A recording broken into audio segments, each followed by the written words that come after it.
Larry's words pierced through the silence of my hospital room as he entered with a smug smile. You can't even manage basic household tasks. We should just get a divorce, he declared, standing next to a woman I didn't recognize, tethered to a maze of medical equipment. I observed them quietly, noting how oblivious Larry was to my true financial situation, $10 million to be precise. His suggestion felt almost absurd given the implications for someone like me, a housewife. Steadfast in my resolve, I realized I could no longer stay with someone who belittled me during such vulnerable moments. I reached into my bag and pulled out the divorce papers I had prepared for this very occasion. With a defiant smile, I handed them to him and watched as he accepted them, his expression shifting slightly. "I'll be happier with her, so don't worry," Larry proclaimed, draping his arm around the woman he introduced as Brenda. She looked at me with a condescending smirk and said, "Take care, ma'am. Not a miss anymore." With that, they left, laughter echoing down the hallway, their joy fleeting. Alone in the room, I couldn't help but burst into laughter myself. It was Friday, and by Monday, the divorce would be finalized. The thought of just 4 more days until my freedom filled me with exhilaration. My name is Natalie Ruth, a 40-year-old housewife living on a farm. While I may not have any special skills, I take immense pride in my cooking. Larry and I are the same age, having once walked the same college halls. After graduation, we left the countryside for Florida, settling into a life together. I often cooked for Larry, using fresh vegetables and rice sent from my family. Many believe my culinary skills were the key to his heart, and I couldn't argue with that. Larry has always struggled with any household chore. From our dating days, I took care of him, and that dynamic persisted after our marriage. Although we never had children, we found joy in our shared life, especially our mutual love for food. We would often take short trips on his days off, searching for new culinary experiences. In the beginning, Larry was gentle and kind, but about 2 years into our marriage, he began to change. He became more controlling, his words sharper, stinging like a whip. I grew weary of arguing, doubting that a full-time housewife like me could ever be heard. Larry had secured a prestigious job after university but left it within 5 years. Since then, he bounced between jobs, leaving our financial situation perpetually unstable. This uncertainty, paired with his increasingly harsh demeanor, made our relationship increasingly difficult. Despite everything, I continued to manage our home and held on to the hope for brighter days ahead. Our financial struggles were a constant presence in our lives, but Larry seemed to have found some stability at his latest job, where he had been for the past 3 years. He got along well with his colleagues, and I quietly wished he might stay there for the long haul. Then one day, he came home earlier than usual. "I'm home. I quit my job," he announced. Surprised, I blurted out, "What?" again. His irritation was palpable. I could see his eyebrows twitch in response. Dropping everything, I rushed over to him. "I'm sorry. I was just shocked," I stammered, trying to backtrack. "No, welcome back," he retorted sharply. "You become quite audacious." Larry was clearly in a foul mood, and I feared that any wrong word could escalate the tension. "I'm sorry," I said carefully, trying to calm the brewing storm. He grumbled a bit but seemed somewhat placated as he sank into the sofa and turned on the TV. I quietly set a beer and a glass on the table. "Do you want dinner or a bath?" I asked. "Food and alcohol," he replied, and I slipped back into the role of the submissive wife I had played for the past 10 years of our marriage. After he had eaten and drunk to his satisfaction, Larry fell asleep on the sofa, snoring loudly. The table was a disaster, resembling a scene from a chaotic kitchen. I began to clean up, picking up fallen beer bottles and scraps of food from the floor. As I tidied up, I reflected on my life. This wasn't the marriage I had envisioned. Memories of happier days when I was a young girl in love surfaced, revealing emotions I had buried deep. I glanced at Larry, fast asleep with no signs of waking soon, and felt a mix of relief and dread. Was it worth continuing this life? Perhaps it was time to consider a divorce. The next day, while Larry started his job hunt, I signed the divorce papers at the city office. I wasn't ready to file them yet, but having them felt like a form of protection. I discreetly tucked the signed divorce papers at the bottom of my frequently used bag, anxious about how Larry would react if he ever discovered them. "Where did you wander off to while I was job hunting?" Larry asked when I returned home. I went to the stationery store to buy some resumes, I replied, handing him the documents. I thought you might need them. That day, Larry was unusually thoughtful. He questioned me at first, but soon lightened up after receiving the resumes. He mentioned he was going out for drinks with a friend, a gesture I welcomed. His new job was with a reputable company, offering a solid salary and better benefits than before. I secretly hoped this time Larry would stick with his job until retirement, especially since his new department was in sales. As the weeks went by, Larry began spending more evenings out for entertainment, which left me with cherished moments of solitude. I used this time to recharge, always managing a smile for him upon his return. One afternoon, a call from my mother broke the routine. It had been a while since we last spoke, and her bubbling excitement was infectious. We had our mountains and lands appraised, and they're worth $9 million, she exclaimed. We only need $5 million to enjoy our retirement, so you should consider what this means for you. My mother had always been skeptical of Larry, particularly as he grew more controlling and even prevented me from visiting my childhood home. The news of the windfall shocked me, but what truly stunned me was learning that she had transferred the property titles from my grandmother to me to avoid inheritance taxes. Now, faced with a critical decision, I pondered whether to share this news with Larry or keep it as my secret leverage toward newfound freedom. A week later, life threw another curveball my way. I was involved in a traffic accident. Although my injuries weren't life-threatening, they required a lengthy hospital stay. After securing my valuables in the drawer of my hospital room, I reluctantly called Larry to inform him. I'm sorry I got injured, I said. His first reaction was shockingly self-centered. What about my meals? He asked. I held back my frustration and explained, I'll need to be hospitalized for a week. Could you manage your meals until then? His response lacked any semblance of understanding or empathy. That night, I had planned to discuss the inheritance with him, but his callousness made me reconsider. As I lay in the hospital bed surrounded by medical equipment, an unsettling intuition settled over me regarding the events to come. When Larry visited, he confirmed my worst fears with his first words.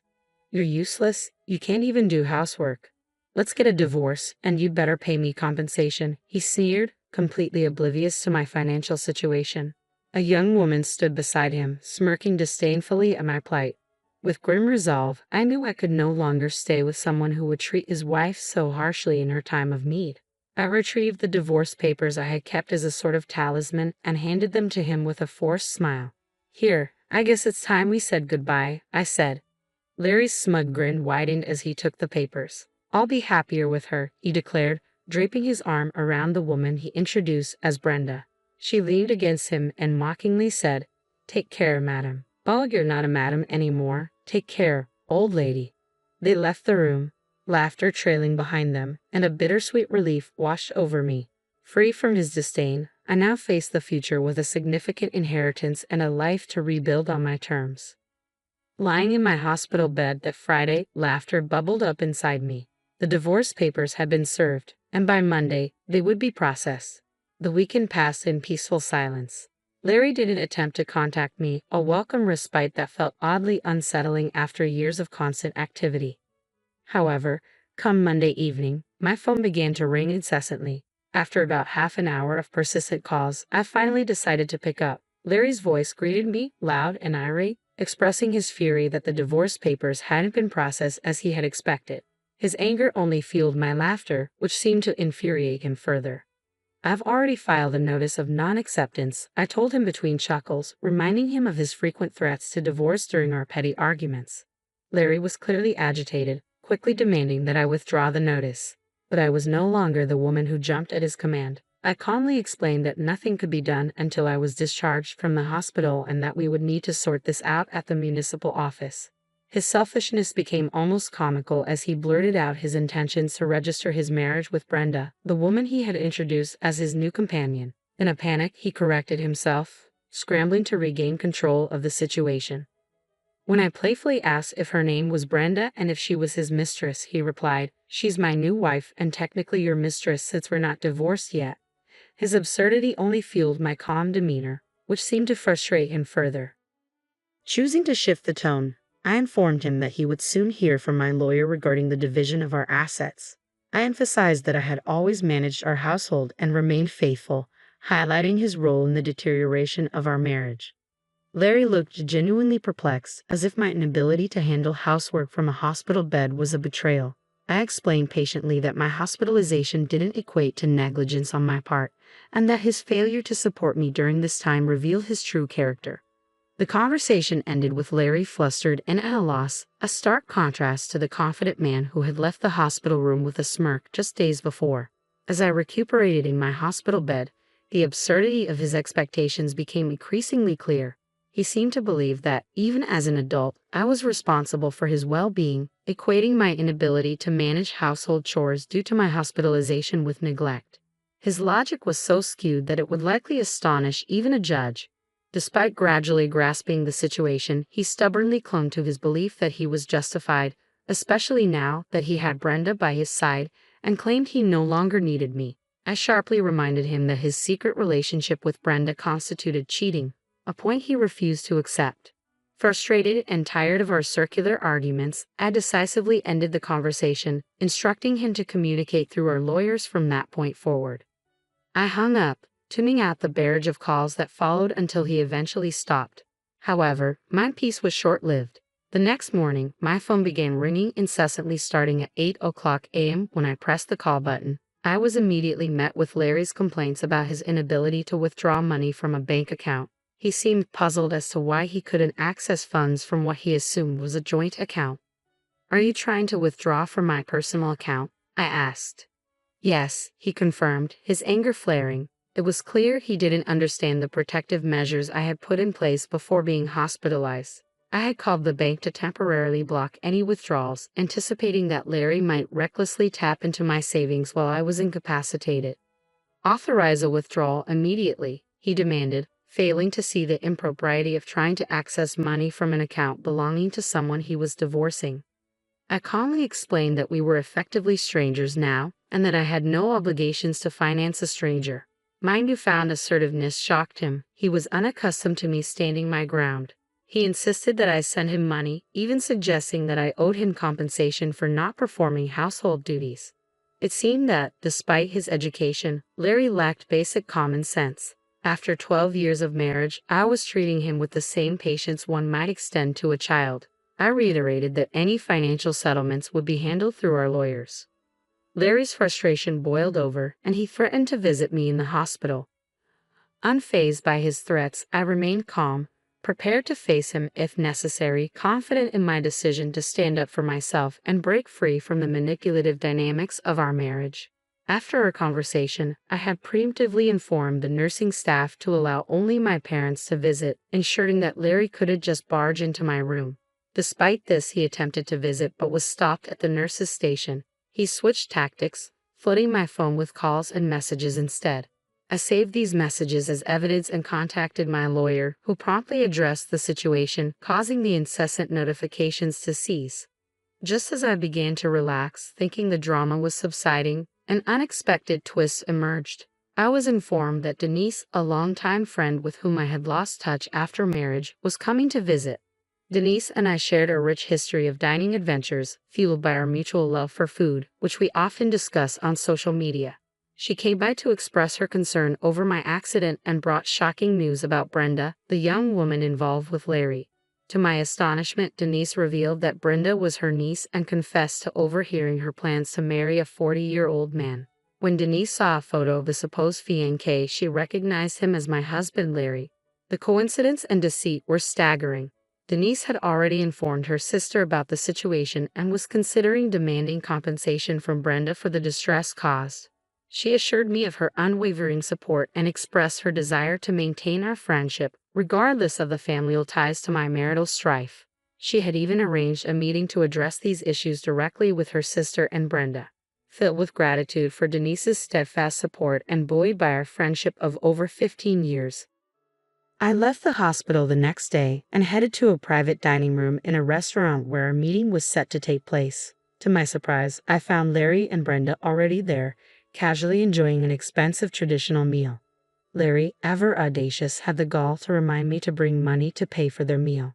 Firm in my resolve, I refused, instructing them to settle their own bill. I was there not to subsidize their lunch but to assert my rights regarding our assets. Ignoring Larry's rude remarks, my lawyer and I took our seats at the table. We laid out the evidence clearly, presenting legal documents and statements that detailed Larry's faults and outlined the terms for the division of our property. The papers made it abundantly clear that the responsibility for the dissolution of our marriage rested squarely on his shoulders, and I was prepared to defend my interests vigorously. As the meeting progressed, Denise made her entrance just as Larry and Brenda were enjoying their meal, completely unaware of the confrontation that awaited them. We presented a series of damning photographs taken by Denise, which showed Larry and Brenda together, and even more shockingly, Brenda entering the hotel with another man. The surprise and guilt on their faces were palpable as they halted their meal. Denise, expressing her loyalty to me, voiced her deep disappointment in Brenda's actions but affirmed her desire to remain friends with me despite seeking compensation from her niece. In the heat of the confrontation, Brenda blurted out that she was pregnant, which visibly shocked Larry. However, the claim quickly unraveled when Denise, skeptical, noted that Brenda showed no signs of pregnancy. Under pressure, Brenda admitted to fabricating the pregnancy story as a ploy to secure Larry's commitment, confessing that she had been targeting affluent older men. Caught in a web of lies and deceit, Larry was left speechless. Denise took charge of the situation, leading a remorseful Brenda away and promising a more formal apology later. Left alone with me, Larry scrambled to salvage our relationship, pleading for a fresh start and lamenting his deception of Brenda. He even attempted to leverage my lack of recent work experience to suggest that I couldn't manage on my own. I firmly rejected his advances, revealing my substantial personal net worth, estimated at around $10 million, which I had acquired through inheritance funds that were not marital assets. With my financial independence assured, I reiterated my intention to proceed with the divorce. The fallout from this revelation was swift. Under pressure from her family, Brenda transferred a sum of money into my account as compensation, and her mother ensured she worked to make amends. Larry, now estranged from both his family and Brenda's, faced severe repercussions. He was dismissed from his job for his indiscretions and resorted to multiple construction jobs to manage his debts. Once the divorce was finalized, I redirected the funds I received to charity and relocated to the countryside to start anew. Meanwhile, Denise and I rekindled our friendship, making plans to remain single, live together, and indulge in our shared passion for food and travel.